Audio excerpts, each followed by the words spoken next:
서브이십니다. 러시아가 우크라이나에 고전하는 이유.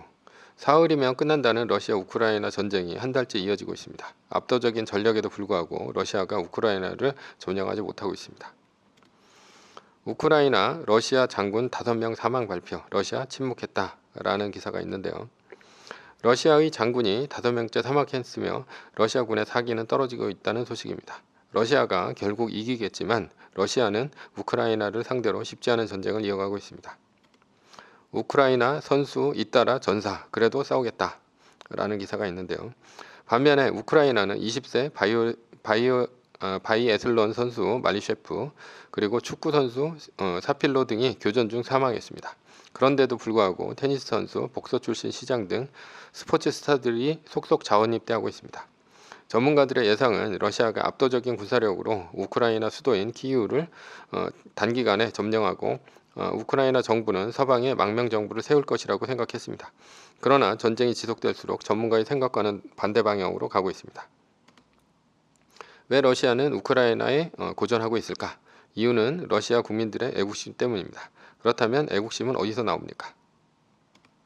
프랑스는 프랑스 혁명을 계기로 주변의 나라와 전쟁을 치러야 했습니다. 왜냐하면 프랑스 혁명의 결과는 루이 16세를 단두대에서 목을 잘랐고 주변의 왕국들의 왕은 자신들도 혁명으로 목이 잘릴지 모른다는 생각이 들었기 때문입니다.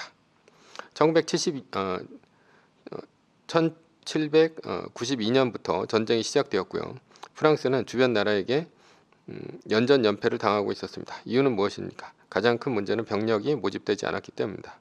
1793년 혁명 정부는 지주와 유상계급을 위주로 30만 명의 군인 모병안을 발표했습니다. 그러나 지주와 유상계급은 총알바지가 될 법한 전쟁에 나서는 것에 반발했습니다. 언뜻 보면 이해가 안 갈 것입니다. 그러나 유럽의 전통은 봉건제 시절부터 군대는 아무나 갈 수 없으며 귀족이 나서서 싸우는 기사가 주력 전투원이었기 때문입니다. 지금도 그 전통이 남아있어서 영국 왕실에서는 해리 왕자가 아프가니스탄에 참전했고 2차 세계대전 당시에는 영국의 명문 사립학교인 이튼 스쿨에서 전사자가 제일 많이 나왔습니다. 국난에 처했을 때 노블리스 오블리주와 기사도 정신이 유럽의 지배계급의 정신이었기 때문입니다. 반면에 유교의 나라 조선은 임진왜란이 났을 때 왕은 도망치기 바빴고 승려와 의병이 나라를 구했습니다. 노블리스 오블리주는 개뿔도 없는 나라입니다. 상황의 반전은 언제 일어났습니까? 1793년 8월 23일 국가총동원령을 발령하면서 국민개병제에 따른 징병제를 실시하면서부터입니다. 국민개병제, 즉 징병제의 최초 시작입니다. 징병제와 모병제와는 달리 징병제는 모병제와는 달리 프랑스 국민들은 열렬한 호응이 이어졌습니다. 결국 120만 명이라는 어마어마한 숫자를 모을 수 있었습니다. 이렇게 모인 120만 명의 군인들은 다른 유럽 국가에서는 상상도 할 수 없는 일이었습니다. 왜냐하면 주변 유럽 국가들은 여전히 왕정이었고 급여를 주고 싸우는 용병이 주력이었기 때문에 이 정도의 군인은 모을 수가 없었기 때문입니다. 프랑스는 국민군을 모으면서 병력 규모 면에서 주변국들을 압도했습니다. 그렇다면 어떻게 프랑스는 이렇게 많은 장병들을 모을 수 있었습니까? 예전에는 귀족이 아니라면 장교가 될 수 없었습니다. 그러나 프랑스 혁명 정부는 신분 연령을 불문하고 군인의 자질이 뛰어나면 장교와 장군을 시켜주겠다고 했습니다. 공화제가 시작된 프랑스 시민들에게 파격적인 인센티브를 준 것입니다. 당연히 사기가 충천한 프랑스 국민군은 10년간 혁명 전쟁에서 압도적인 군사력으로 주변 나라들을 상대로 승리를 거두었습니다. 여기서 나온 프랑스의 영웅이 바로 보나파르트 나폴레옹입니다. 나폴레옹도 이 기회에 장군으로 올라섰습니다. 이후 혁명 전쟁을 끝낸 프랑스는 나폴레옹의 지휘로 유럽을 휩쓸며 유럽의 강국으로 거듭났습니다. 조선과 프랑스의 징병제는 무엇이 같습니까? 바로 인센티브가 같습니다. 조선은 노비를 임진왜란 때 면천을 시켜주겠다며 전쟁에 동원했으나 전쟁이 끝난 이후 약속이 지켜지지 않았습니다. 오히려 조선의 지배층은 의병을 일으킨 의병대장이 인기가 높아지자 위협을 느껴 그들의 목을 쳤습니다. 이후 병자호란 때는 의병이 일어났다는 얘기가 없었습니다. 바보가 아닌 이상 국난에 있었을 때 의병을 일으키는 짓은 미친 짓이었습니다.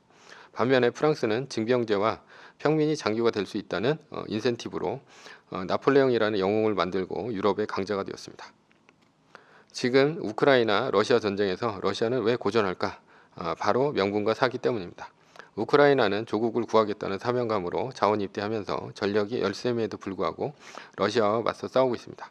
반면에 러시아는 명분 없는 전쟁을 하면서 군대의 사기는 떨어져 있습니다. 용병과 달리 국민군은 사기로 싸우는 것입니다. 용병은 이기는 싸움에선 잘 싸우지만 열세인 싸움에서는 총을 버리고 도망갑니다. 돈보다 목숨이 중요하기 때문입니다. 그러나 국민군은 돈으로 싸우지 않습니다.